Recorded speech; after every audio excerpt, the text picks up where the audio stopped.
عامل ايه؟ حلقة بعنوان الحمد لله ان الماتش خلص. والله بجد يعني فعلا الحمد لله ان الماتش خلص. الاتحاد كانت مبهدلانا يا جدعان، مش كده؟ طالما وصل لك بقى الفيديو انزل اعمل لايك واعمل اشتراك للقناه وفعل زر الجرس، وما تنساش تعمل لي فولو في الانستجرام، هسيب لك اللينك في اول كومنت. وصلي على النبي ويلا بينا ليتس جو. النادي الاهلي بدأ بالتشكيله المعتاده: الشناوي، ياسين مرعي، ياسر ابراهيم، كوكا، ومحمد هاني ارنولد. والله هي كده محمد هاني ارنولد، تمام. مروان عطيه ومحمد علي بن رمضان وتريزيجيه على اليمين، زيزو على الشمال بن شرقي، والمهاجم نيتس جراديشار.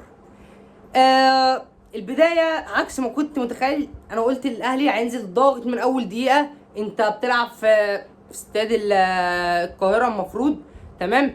انت المفروض الماتش ده المدرب بالتاكيد عايز يثبت وجوده، المفروض انت تنزل ضاغط. لا اللعيبه فاهم كانت ماشيه الدنيا. عندي بقى كام حاجه هنتكلم عليها كده وواحده واحده. اول حاجه انا هتكلم على الاخطاء الكارثيه اللي في الدفاع عندنا، وخصوصا كانت جايه من ناحيه كوكا اللي دخل منه من جبهته الهدف الاول، وكان في هدف تاني كان ممكن يدخل بسهوله جدا، بس مش عارف تقريبا ياسر ابراهيم طلعها. الجول الاول طبعا تغطيه من كوكا، حاجه في كميه القرف وكميه العك. عند التقييمات النهارده ده انا هطلع عينيكم في التقييمات، والله هطلع عينيكم في التقييمات، تمام. فالتغطيه اصلا بتاعت كوكا كانت زي الزفت.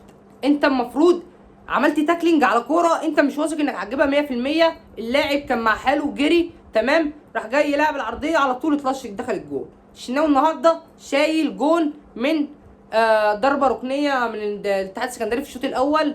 جون الكره دي هي وش جون، يعني ما فيهاش كلام. بس ما شاء الله ردة فعل الشناوي.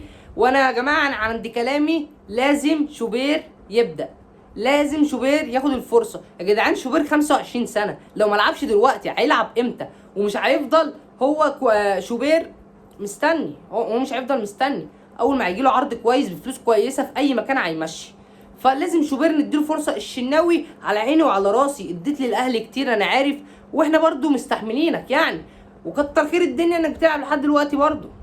فانا بشوف رايي اهو، لازم شوبير ياخد الفرصه. حتى لو الشناوي عمل مهما عمل لازم شوبير ياخد الفرصه، تمام. سيبك بقى من نقطه شوبير ديت، تعال نخش على جبهه اليمنى بتاعت النادي الاهلي: زيزو ومحمد هاني. والتلاوم اللي بقى بينهم اكثر من رائع، ومحمد هاني مكمل في المستوى العالي جدا ما شاء الله. ارنولد الايجيبشن ليج، هو ارنولد الايجيبشن ليج، والله العظيم بجد فعلا محمد هاني بيقدم مستويات. شوف الجون الاول جاي عن طريقه، لعبه محمد هاني لزيزو علشان زيزو يستنى الكره تنزل مره وراح جاي لاعب الاوفر لبن شرقي اللي يستلم على هداوه خالص ويحطها بوش رجله في الجون. بن شرقي على فكره عامل ماتش كويس النهارده. زيزو جون واسيست، مع اني كان نفسي يسيبها لتريزيجيه، لان تريزيجيه لو كان جابها كان هيبقى 5 اهداف، كان هيبقى متصدر تقريبا هدافين الدوري. فبس هو واخد تعليمات يا باشا، انت مسدد اول ضربات الجزاء وانت اصلا جايب جون واحد، يعني انت مش كسبان فرق 2 ولا حاجه. فكان لازم زيزو يخش يجيبها. اللي دخل شاطها، يعني ماركة زيزو ملاش، يعني ماركة زيزو بجد. سيبك بقى من الكلام ده، تعال نشوف اخر تعالى استغلال الضربات الثابته. دلوقتي ان الضربات الثابته بقى بنشوفها في العالم كله قد ايه بقت الضربات الثابته مهمه جدا، وبتحل لك عقد ماتشات كتير جدا. اقرب مثال جدا امبارح ماتش ارسنال واتلتيكو مدريد. الماتش متقفل جدا، سيميوني ولاعيبته مقفلين بشكل اكثر من رائع. احنا عارفين اصلا ان اتلتيكو مدريد من الفرق الرخمه دفاعيا جدا، يعني هي اصلا اسلوب ايطالي في الدوري الاسباني، احنا عارفين الكلام ده. فالشوط الاول ارسنال مش لاقي حلول خالص، مش عارفه تخلص الدنيا عشان تنزل الشوط الثاني. جيلها فاول من عند منطقه الجزاء بره على الشمال، تمام، علشان يخش مين تقريبا اللي عمل العرضيه؟ بوكيو ساكا تقريبا، يلعب العرضيه علشان جابريال يخش يجيبها جون، عشان ارسنال تبدا تفتح الماتش، علشان اتلتيكو مدريد دخل فيها جون بقت خسرانه فرق 1، هتبدا تهاجم، هيبدا في مساحات اللعيبه تقدر تلعب فيها، علشان في اقل من 23 دقيقه ارسنال بتبقى 4-0. انت متخيل شوط كامل ارسنال مش عارفه تسجل فيه، مش لاقي اي حلول بسبب التكتلات الدفاعيه بتاعت اتلتيكو مدريد. تمام. ففي كلمه الا كلمه، لا انت جبت جون من ضربه ثابته عرفت تستغلها، وارسنال يعني حاجه في الضربات الثابته حدث ولا حرج، مفيش يا باشا. ماركت ارتيتا المقاول. تمام. فاحنا لازم نستغل الضربات الثابته. ماتش زي غزل المحله لو ترجع ماتش متقفل، مفيش الهوا. يعني كابتن عبعال تقريبا، مش عارف اسمه عبعال تقريبا حاجه كده، مقفل الماتش خالص. انت مش لاقي اي حلول، مش عارف تفك حتى التكتلات الدفاعيه، مش عارف تفكها، مش لاقي اي مساحات. ركنيه هتجيلك زي ديت تقدر تستغلها. النهارده في اكتر من 5-6 ركنيات بيترفعوا ولا اي حد ولا في دماغك يا باشا. ايوه جات لك ضربه جزاء من ركنيه، انا عارف والله جات لك ضربه جزاء فعلا من ركنيه، بس لازم نستغل الضربات الثابته يا جماعه، علشان في ماتشات هتبقى متقفله بشكل كبير جدا في افريقيا برده وفي الدوري، مش هتعرف تتعامل فيها. لازم نشتغل على النقطه ديت ونستغل الضربات الثابته احسن من كده، وخصوصا ان عندك واحد اسمه احمد السيد زيزو عرضياته ما بتجليش. انت النهارده شفت عرضيه اللي بن شرقي نازله له بالمقاس على صدره، استلم راح جاي شاط بوش رجله جايبها جوه. تمام. ايه تاني هنتكلم فيه؟ يلا بقى بينا نخش على تقييمات اللعيبه، علشان في لعيبه هنتكلم عليها لازم يراجعوا نفسهم. فنبدا بمحمد الشناوي. كابتن محمد الشناوي النهارده شايل لك جون محقق، رده الفعل بتاعته هي اللي ساعدته انه يشيل الجون ده، جون محقق 100%. انا قلت اصلا كوره جول، بس ما شاء الله رده فعل محمد الشناوي كانت كان متوقعها جدا، فياخد 6/10. ياسر ابراهيم 5/10، ما كانش فيه كور خطيره، اشيله ممكن الجون الاول لان اللعيب بتاع الاتحاد سبقه في الكوره وقدر يسجلها، فياخد 5/10. ياسين مرعي 6/10، هو اللي جايب لك يعتبر ضربه الجزاء اللي لعبها بدماغه وجت في ايد اللعيب بتاع الاتحاد، فياخد 6/10. روح لمحمد هاني 8/10. محمد هاني ارنولد الكره المصريه. تمام. محمد هاني احنا النهارده بنشوف الجبهه بتاعته مفيش منها اي خطوره نهائي. راجل احنا عارفين امكانياته دفاعيا، كنا بنتكلم في النقطه بتاعه الاوفرات والعرضيات والزياده الهجوميه بتاعت محمد هاني. الراجل ده محمد هاني هيتحسن بشكل كبير جدا مع ياستروب. واسمع مني وانا بقولها لك اهوت، محمد هاني هيبقى نجم الاهلي الاول، واتفرج على محمد هاني مع زيزو هيبقى عامل ازاي. النهارده بنشوف اصلا جبهه زيزو وجبهه محمد هاني الاثنين مع بعض عاملين شغل عالي جدا. الاثنين محمد هاني بنشوفه يفتح الخط وزيزو بيخش للعمق، وهكذا محمد هاني بيخش للعمق وزيزو يفتح الخط، والاثنين بقوا متفاهمين بنسبه كبيره جدا، لان اصلا هما بيلعبوا في المنتخب مع بعض وبيلعبوا في النادي الاهلي مع بعض. فمحمد هاني ياخد 8/10 ويستمر على الاداء ده يا محمد يا هاني. كوكا النهارده 0 بلا منازع، تغطيه دفاعيه زي الخرا، زياده هجوميه زي النيله زي القطران، مفيش زياده هجوميه يا جماعه. تمام. فكوكا النهارده مش في حالته مش في مستواه فياخد 0.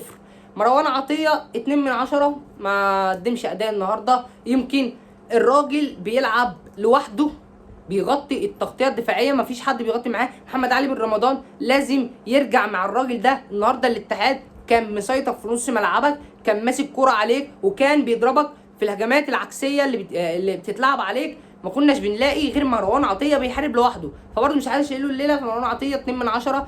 محمد علي بن رمضان بعيد عن مستواه نهائي.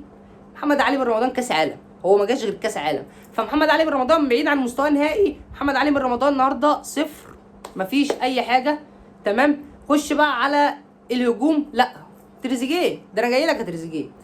بص يا تريزيجيه، انت شوت كوره النهارده وجت في العارضه، وبعد كده جات لك شوطه ثانيه شوطها برده ما ظبطتش معاك. تمام. فتريزيجيه ارجع، علشان الدنيا زي ما انت شايف الدنيا صعبه، وانا مش مع تريزيجيه وبن شرقي، الاثنين دول ما ينفعش في الملعب صدقني. يعني جربناها مع ريبيرو، جربناها مع عماد النحاس، بنجربها اهو مع ياستروب. انا مش متفائل بالاثنين دول في الملعب. يعني تريزيجيه وبن شرقي مش حلوه. انا بالنسبه لي الاحسن تبدا يا بتريزيجيه يا بن شرقي، علشان يبقوا واحد فيهم عارف ان التاني لو ما اداش لا ده في واحد على الدكه اهو هينزل ياخد مكانك. انا شايف النقطه دي احسن.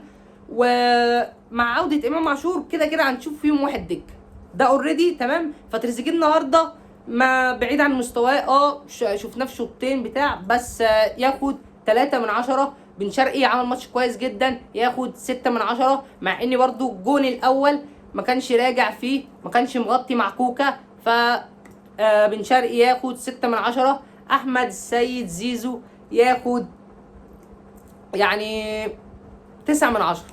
9/10. واي حد يقلل من احمد السيد زيزو اعرف انه مدلس، علشان اصلا خوان بيزيرا اللي جايبينه ده ما يجيش شعره من شعر رجله. لسه خوان بيزيرا انا معاك، لعيب جدا، لعيب حريف، سيبك من قصير بقى ولا بيحير، ما ملناش دعوه، لعيب حريف مهاراته عاليه، بس لسه ما عملش حاجه مع نادي الزمالك علشان تقول الجعان مشي جبنا بيزيرا مش عارفه مين، ده تدليس والعاطفه سيئاه.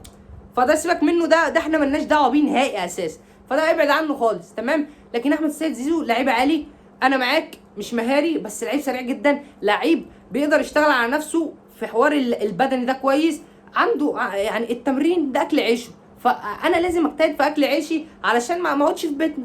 ما شاء الله عرضيات يا باشا، يستاهل 100 مليون، يستاهل، لعيب جاي ببلاش فري. فاحمد السيد زيزو النهارده 9/10، راجل عامل لك اسيست، راجل جايب لك هدف، فياخد 9/10. جراديشار بقى تعالى لي. بص يا جراديشار اخويا، انا عارف انك كنت جاي اول ما جيت الاهلي انفجرت ونزلت قدام بيراميدز جونين وبتاع، ولما وسام ابو علي رجع انت قعدت دكه ليه فبعدت عن مستواك.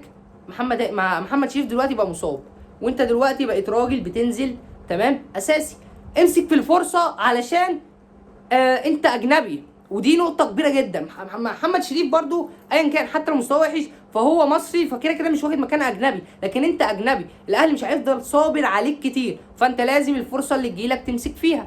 انت النهارده الراجل بتبدا اساسي تمام، لازم تمسك في فرصتك. ماشي انا معاك، مفيش حاجه جات لك النهارده، بس انت اللي بتحاول على الكوره، تحركاتك النهارده زي الخرا، حتى اللي انت كنت بتعمله بتنزل تستلم ما بقتش بتنزل تستلم. فجراديشار راجع نفسك علشان ما تمشيش من النادي الاهلي. وبس كده، لو لسه ما عملتش لايك انزل اعمل لايك، استنوني في حلقه ليفربول ان شاء الله بالليل. لو هتسمع لايف فانا بفتح لايف ان شاء الله في ماتش ليفربول تمام الساعه 10. انزل اعمل لايك واعمل اشتراك للقناه، وما تنساش تعمل لي فولو على الانستجرام، وما تنساش تصلي على النبي، وسلام.